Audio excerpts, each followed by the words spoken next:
The Blaze Radio Network. On demand. Pat Gray is here. A couple of days ago, we played this really refreshing ad for governor in Kansas from Patrick Kuchera. Just to remind you of what that was, here's a portion of the ad. There's a new day ahead for Kansas. A new era of growth, forged by a new conservative leader, Patrick Kuchera. This is your typical campaign ad. An ad where I talk to these seniors because, well, seniors vote. Where I walk with my sleeves rolled up with this guy just to show I'm down to earth. Where I laugh as I play a board game with my family. Read a book to these little kids. And overused political buzzwords like sustainability, community, and future. Now that's your typical campaign ad. But I am not your typical candidate. I'm a lot like you. I've never held office. I've never even run for office. You know, today I believe political experience is the worst kind of experience. And that's why I so strongly support term limits to get rid of career politicians in both parties. You know, politicians have made politics a production. And I've never known when a production can actually solve problems that we face today. When did a production in politics ever alleviate the pain that Kansas families are facing today? Oh, it's a great ad. All right. Patrick Kuchera joins us now on The Blaze. Pat, welcome to The Blaze. Hey, good to be here. I'm a Blaze fan. Well, thank you. You definitely got our attention with that ad. Who conceived that? Was that done in a brainstorming session? Did you have just a really good media company that came up with that for you? Well, actually, it was a combination. Probably politics has kind of chased me for my entire adult life as I've traveled America and the world and across Kansas. And I, for the most part, didn't have a lot of interest. Yeah. And when it kind of, the brand of Kansas changed over the last few years, and people started really asking the entrepreneurial evangelist to bring a revival of revenue to Kansas, and some of my advisors started talking to me about doing something in my own backyard in Kansas, I said, well, I'm not going to be a typical candidate if I do it. I'm going to be a pastor. I'm going to be an evangelist. I'm going to be an innovative entrepreneur. And if my brand for my books and my businesses, if I can be that and it works, then I'll be a politician. But I will not be your typical politician. And so we had a retreat. And I'll put a plug out there for my entire team. But I was with the strategy group in Columbus, Ohio. And as I remember, I literally said, you know what, I'm not going to do what the typical politician does, where they sit with their family at a board game, and I'm not going to just roll through some plant, roll up my sleeve, and just act like I'm down to earth. I want to talk to people. I'm a pastor. I want to connect with their hearts and minds, and that's what I attempted to do. And it's good to be on the Blaze with you. I want to blaze a new trail in politics. How about that? Yeah, I like it. I like it. Especially in a world where we have politicians using the F word against the NRA, trying to get attention. This is such a great and refreshing way to do it. So what is it that you do in real life when you're not running for governor? What kind of entrepreneur are you? You said you're a pastor, but you also must have some businesses? Yes, I have some businesses. As a matter of fact, some of the businesses me and my partners have worked on for a decade. Most people don't even know about, but I'll be going public with a couple of the announcements, and not literally going public as in, like New York Stock Exchange, that kind of going public. But Kansas is the center of the aviation universe. And if you go back and really study what goes on in Kansas and aviation, and I'm an aviation innovator, and I will be going public now that I'm going into the public sector, if you will. I'm going to get asked about it a lot more, but we're down the road on some things that I think will literally change the industry of aviation in general. There has not been a major breakthrough in aviation technology in 100 to 120 years. The turbine, the prop engine, and the prop propeller and all of that. We're going to get Kansas flying again, and that's one of my lines. I want to get Kansas going from the brand that it is, a flyover state, to we need to be the fly-to state. And nobody's out telling that story. Previous administrations were so internally focused that they forgot the people of Kansas. And we've got a great story. We find ourselves strategically sitting at the center of America. I-35 north-south, I-70 east-west crosses right here in our state. And there's nobody out challenging the CEOs, CFOs, and COOs of major corporations and saying, you have a fiduciary responsibility to vet Patrick Kuchera if God so allows me to lead Kansas. And if the people of Kansas elect me, I'm going to tell that story to CEOs around really truly around the world, not just America, because if they looked at their P&L statement, they should be in Kansas, and they aren't. We have the highest in the nation. We lead the nation in 25 to 29-year-olds leaving our state, and that's going to stop in a Kuchera PK entrepreneurial evangelistic administration if PK gets into Topeka. So you must be in a primary against several other Republican candidates. When does that happen? Well, it's actually at the first week of August 7th. Yes, there's a couple of great candidates if you like career politicians. Okay. If you like typical politicians, you've got a couple of great candidates. I voted for them myself. If you want people that manage a state, you got Chris Kobach, who's done a great job in so many ways. And then we got Collier, who's lieutenant governor for Brownback. I'll save my comments right now and be nice. But the reality, if you want somebody to manage the state as a career politician and a typical politician, you got great choices.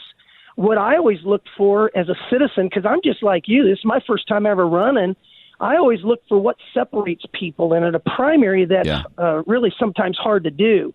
With liberal Democrats and generals, it's very easy.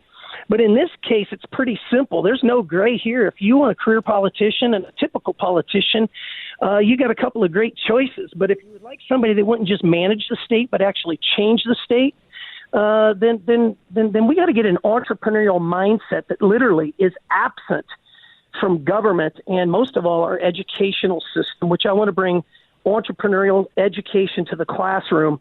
And believe me, that's going to get some attention when you start hearing about that. It's a national message, not just a Kansas message. Some of the things that you mentioned in your ad, the Second Amendment, for instance, how do you respond to people talking about the common sense gun regulation, that they're all about the Second Amendment, but what we need are just some common sense reforms? How do you respond to those people? Well, first of all, the same way Thomas. Anyway, I was going to regress back to common sense, which really, paved the way for independence from Great Britain and really led a revolution. But it is common sense, and we've got a movement in this country where political correctness is being finally exposed for what it is. Mm-hmm. And believe me, I am a hunting, fishing outdoorsman. I'm a maniac in the outdoors. I lead expeditions for, in the woods and in the water, and I am pro Second Amendment, and anybody who knows me or researches me knows that. But we got to stop the madness, and the truth of it is it can be stopped. All you got to do is look at nations like Israel. They prevented the stop. They haven't had any problems for decades now. So why don't we just look at what they're doing to protect their kids? No, you know what we'd do? We'd keep doing some of the same thing, and then when the guns are going off, everybody's talking about how we need to change laws, and we just need to enforce the laws that we do have. But yeah, I'm pro Second Amendment. I'm pro life. I'm right. I'm way right. Everybody knows that. I'm a pastor. I'm a constitutionalist. I'm a Christian, and I'm right. But I'm also an innovator, and I'm also creative. And I want to talk about how it changes the state of Kansas externally and selling the story of Kansas. We have something great to offer the world and America. It's just not being told correctly. What would you say is the biggest problem your state faces, and how would you handle it? Well, I think the first thing is, Brownback passes the largest tax decrease in the history of Kansas. And it was called an experiment, and it didn't work, and we could argue about why it did or it didn't. I'll save that for another show.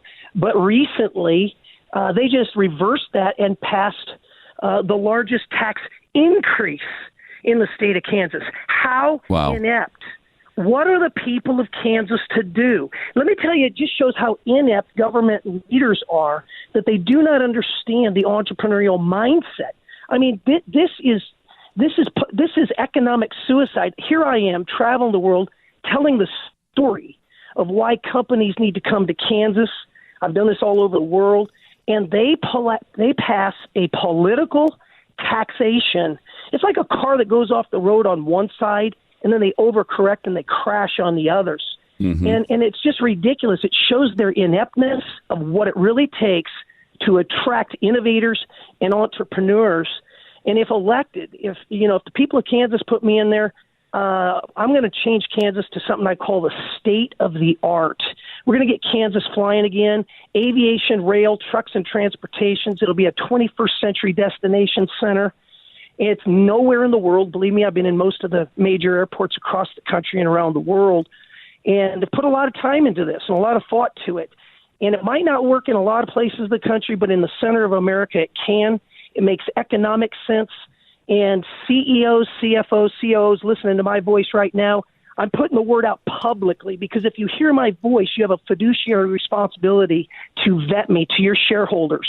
So call Patrick Kuchera, PK for governor, and Kansas is open for a different kind of business. You know, the problem, Pat, is politicians, the only way they know how to define revenue is by taking it from you. I'm going to say that again. It's worth saying 30 times. Their definition of revenue is taxation. It's from taking it from you. They don't know how to make money as a state. And so you hear that classic conservative candidate, and the ones that are running right now just keep saying it all over the state. You want to know what the difference between PK and the other candidates is? They say we don't have a revenue problem.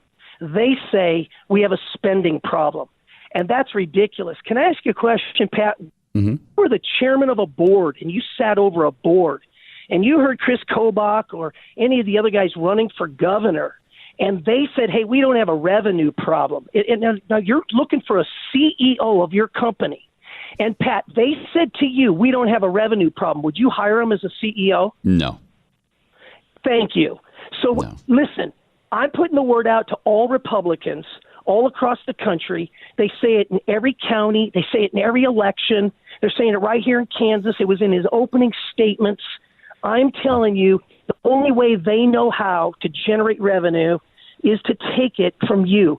I believe in innovative public-private partnerships where I view the state of Kansas with all its assets, resources, and God-given strategic location in the greatest country in America, and say nobody is selling the benefits of this state to generate revenue, which means income, which now will offset the taxation that they're putting on the backs and the burden and becoming a burden to the people of Kansas. So I'm not saying the revival of revenue is a platitude, Pat. I'm saying it's a reality for the people, and if they put me in office and God wants me to serve, I will show a model in our educational system and our government that's not been seen ever in America in any state. It's that simple, and I hope and pray that God gives me the opportunity to do it. If not, I'll continue to take this message nationwide. How are you doing so far in the polls? Is it looking promising? Are you starting to have an impact there? Well, I will say this: we haven't had a poll since I announced. Wow. Nobody thought that I was going to run. A lot of people have said, you're the last one in. Why'd you wait this long? Actually, I was one of the first to declare, but I did it privately. I didn't go public. And so nobody really saw me coming. But, if you're familiar with, the Chinese bamboo, it forms a root system for 5 to 7 years and then grows 500 feet in a year. You literally watch it grow. I'm in it to win it. I'm putting my own money in it. I'm generating my own revival of revenue, and I'm going to go for it. And if great people like you, great conservatives like you, continue to get my voice heard, then here's what's going to happen. We've had 60, 70,000 people view that video, and it was just a week ago today. It's buzzing. It's going everywhere. And a lot of people are liking what they heard, and I hope it continues. And I really, just like I said at the beginning, I want to blaze a new trail The gap between government and business is widening, and it's really sad. And we need truly to invade government with data analytics, technologies, and things that the real world runs on. And we need to really change the way we do government from an entrepreneurial mindset. But here's the problem, Pat. Abraham Lincoln said that the philosophy of the schoolroom in one generation will be the philosophy of the government in the next. Mm-hmm. And he was right. And if you have a schoolroom that promotes what I call the entitlement mentality, this disease of dependency, it's a mentality. It is the cancer of America. And the rule that offsets that, the philosophy that offsets that, is the entrepreneurial mindset. And I want to get an entrepreneurial education in the school system that matches a 21st century economy that we really live in. I mean, it's unbelievable how far behind we are. And ask any entrepreneur, ask any innovator, ask the CEOs of major corporations, and they'll reinforce what I'm saying. So I think they're going to get behind me in record numbers. I love your energy. I love your fire. Good luck to you. If people want to get involved in your campaign and help out, how do they do that? PKforgovernor.com. Okay. And they can go right there. Listen, if what I'm saying to you touches your heart, then let your treasure, your time, your thought, your talk, your talents, and your treasure. I welcome it. We will make history, Pat, if I win. And and you know what I mean by that? I would be the first governor to come in this late and win. I love challenges. I'm doing it for the people. I love God. I love business, and I love people. And politics gives me the opportunity to sit right at that intersection and love people and love God and do it for His glory. Thanks for your time. Thank you. Good luck, Pat. We'll talk to you again. PKforgovernor.com if you'd like to help him out. It's a different kind of a refreshing kind of politician there who hasn't been a politician, and that's probably why.